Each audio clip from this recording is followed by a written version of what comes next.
How to remove background from a photo using Photopea, quick guide.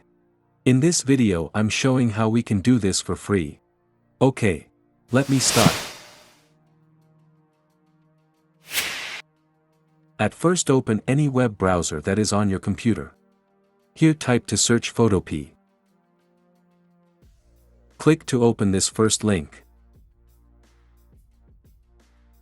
Now let us upload the photo by click on Open from Computer.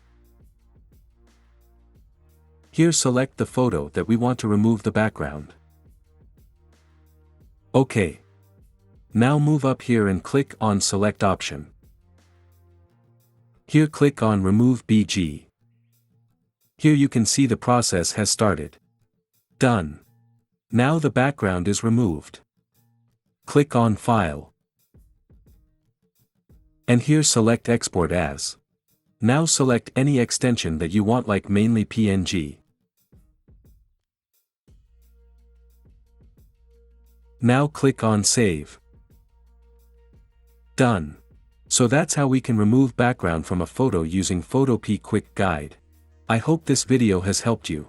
Don't forget to subscribe, like, and even leave a comment. See you next time.